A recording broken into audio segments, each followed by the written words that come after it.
Good afternoon, Cross Timbers. Today is Friday, October 31st. This is Texan TV News from Tarleton State University campus in Stephenville, Texas. I am Josh Duran. Here are today's top stories. In campus news, as most people have noticed, the OA Grant Humanities building was expanded and renovated over the summer for the fall of 2014 semester. The completion of the $13.6 million expansion was completed just in time for the current semester. The massive project included renovating over 12,000 square feet of space that was already there, as well as adding a third floor. Other additions include the state-of-art media convergence lab as well as digital motion capture lab. Tarleton will be celebrating the newly finished addition today at 2 p.m. Campus President Dr. Dominic DeTavio invites the public to come and commemorate the renovations. The ceremony will include a tour of the updated building, and guests attending are asked to park in lot P30 at corner of Washington and Lillian Street. Also on campus, the Office of Student Engagement is hosting an Instagram contest this weekend. To participate, post a picture on Instagram showing your Tarleton pride and school spirit at one of the athletic events on campus this weekend. When posting the image, you must use the hashtag TSUGameDay as well as tag TSU Engagement. The contest will end Monday at 5 p.m. and the winner will be announced on Tuesday. The prize for the most spirited picture will receive a Tarleton State University storage pop-up. In regional news, according to the Glen Rose Reporter, Somerville Hospital board member Paul Harper is on temporary suspension awaiting a final decision from Medicaid and fellow board members as to whether or not he will be allowed to return to his seat on the board.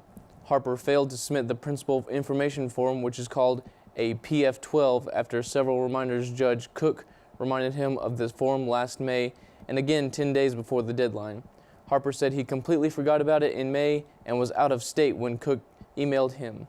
The judge also gave him several options before his trial to avoid the investigation, looking into every aspect of his life. Harper still did not submit the PF-12 form, and Lucas, the county attorney representing Texas, inquired if Harper was submitting the form because his uncertainty of an approval due to the criminal background. Harper denied. After further investigation, Harper admitted, "There is one thing: when I was 18, I was on deferred adjudication for 4 years for burglary of a building. The final disposition was deferred." Lucas says for this form, expunged and deferred do not count and are still considered felony activities. And if anything else should be mentioned, Harper says no and is reminding of his 1998 conviction, theft by check in Denton County. Harper was also allegedly accused of initiating a walking quorum among board members via text messaging and hallway chatters, which is also considered criminal activity. Both Judge Cook and Attorney Lucas were unsure of whether or not his criminal activity disqualifies him from being on the board, so the decision is being left up to the Somerville Hospital board members. But Harper still needs an acceptance from Medicaid to serve on the board. And now today's Texas, national, and international news, as well as sports and weather updates from the Associated Press. In Texas news, the fiancée of Ebola victim Thomas Eric Duncan, Louise Troe, is struggling to recover after losing her future husband along with most of her personal belongings, and she says she is effectively homeless due to a lingering stigma of the virus. Troe has been cleared of the deadly virus for more than a week. She was quarantined in her former home during Duncan's final days and then spent the remainder of a 21-day quarantine period in a cottage at a Catholic church retreat in South Dallas.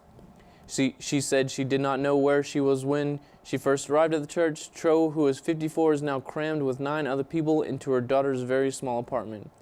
All she has been able to keep are a couple of plastic bins of photographs and personal items after her apartment was stripped completely and set on fire. Troe told the Associated Press on Thursday the ordeal destroyed her whole life. Members of Troe's church are trying to raise enough money to buy a condo to rent to her in her old neighborhood. Troe says she hasn't been able to find a landlord willing to rent to her for personal household or one that she could afford on her salary from her job at a nursing home. In national news, Apple CEO and 53-year-old successor to Steve Jobs, Tim Cook, has declared that he is proud to be gay.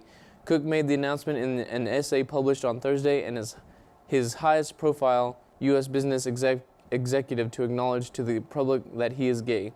Cook's disclosure was an important step toward the easing of anti-gay stigma. He wrote that he has come to realize that his desire for personal privacy has been holding him back from doing something more important. And gas prices are dropping nationwide. In 2010, when prices topped $3, it seemed as if $2.99 would never be seen again. Here's AP News with the story. The days of shelling out more than $3 a gallon for gasoline are quickly fading. Finally, they're down. I'm loving this. It's great. Gas prices typically fall this time of year, but a decrease in demand has sparked a downward trend, one that could give the economy a much-needed boost. AAA estimates that U.S. drivers are saving about $250 million a day on gas prices, and those are real savings coming just in time for holiday shopping and travel season. Analysts say cheaper gas will also have ripple effects on the broader economy. Trucker Robert Rodriguez agrees. Well, I work in moving, and myself and others like myself, small local moving companies appreciate it because we can give the customer a cheaper price. Price of gasoline is determined by several factors, but often major news headlines shoulder the blame. I'm a little confused. Every time the prices go up, they talk about how bad it is in the Middle East. Has it ever been worse? And they're going down. Confusing. AAA says this time, things are different. So one could definitely say that the boom in North American crude oil production has helped insulate U.S. consumers from problems overseas, especially as we have fighting in the Middle East, and all of that is resulting in lower gas prices here at home. Will it last? I'm allocating this money toward gas prices going back up next month. That could happen. OPEC leaders will meet to discuss output on November 27th. Bob McCall, Associated Press. In international news, U.S. and Israeli relations are showing signs of strain after an anonymous official criticized Israel's Prime Minister Benjamin Netanyahu. Here's AP with the video. A day after an anonymous U.S. official criticized Israeli Prime Minister Benjamin Netanyahu, Secretary of State John Kerry is trying to set the record straight. I think we need to work quietly and effectively, and we condemn anybody who uses language such as was used in this article that does not reflect the president, that does not reflect me. It is disgraceful, unacceptable, damaging. Quotes published in The Atlantic from an unidentified official used profanity to describe Netanyahu and complained about Israeli settlement policies in the West Bank. I don't know who these anonymous people are if we keep getting quoted in things, but they make life much more difficult. The critical article underscores the already difficult relationship between President Barack Obama and Netanyahu, despite decades of close ties between the two countries. It does show there's a real reason for concern, and it shows clashing worldviews. Netanyahu directly dismissed the anonymous criticisms, saying he will continue to defend the citizens of Israel and pursue his settlement policies, including plans to build about 1,000 housing units in East Jerusalem.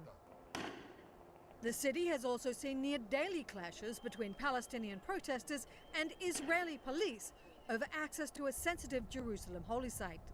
Israeli authorities closed off all access to the holy site, known to Jews as the Temple Mount and to Muslims as the Noble Sanctuary, after police killed a Palestinian man suspected of trying to assassinate a hardline Jewish activist. Tracy Brown, Associated Press. In North Korea, even though there have been no cases of Ebola in Asia, the country is still implementing a 21-day quarantine for all foreigners entering the country. North Korea rarely allows foreigners into the country because of the country's paranoia of outside influences, but now that it perceives the deadly virus as a threat, its anxiety has reached higher levels. On Thursday, an announcement in Pyongyang said that regardless of country or origin, any foreigner will medically be observed and quarantined for 21 days. North Korea virtually has no contact with any of the countries that have been mostly affected in West Africa, even though Africa is one of the few places it has tried to develop good relations with. Head of North Korea's parliament, Kim Yong-nam, is now touring Africa though not through Ebola-impacted areas. And in sports, the New Orleans Saints took on division rival the Carolina Panthers last night on Thursday Night Football and ended up winning 28-10. According to the Associated Press, the Saints, now 4-4, piled up 375 yards to snap a 7-game losing streak on the road that goes back to last November. Quarterback Drew Brees said too much is made of the team's losses, and he knows it is not going away until they could win a big game on the road. And in Tarleton sports, according to the Tarleton website, the Texans football safety Charles Moores has been officially recognized by the National Football Foundation and College Hall of Fame, and is a recipient of the NFF National Scholar Athlete Awards, presented by Fidelity Investments.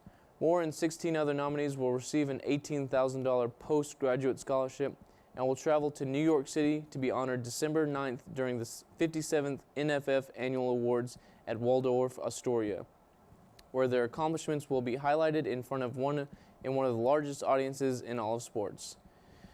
Today, it will be currently sunny with a high of 64 degrees, clear skies tonight with a low of 39 degrees. Tomorrow's game day will be mostly sunny skies with a cool high of 63 degrees. Temperatures will drop around game time to the low 50s. This has been a production of Texan TV News, a product of the Texan News Service from the Tarleton State campus in Stephenville, Texas. Tune in to Northland Cable Channel 9 on weekdays at 12:30 for each day's top stories and Wednesdays at 1 for the week's top stories in Spanish.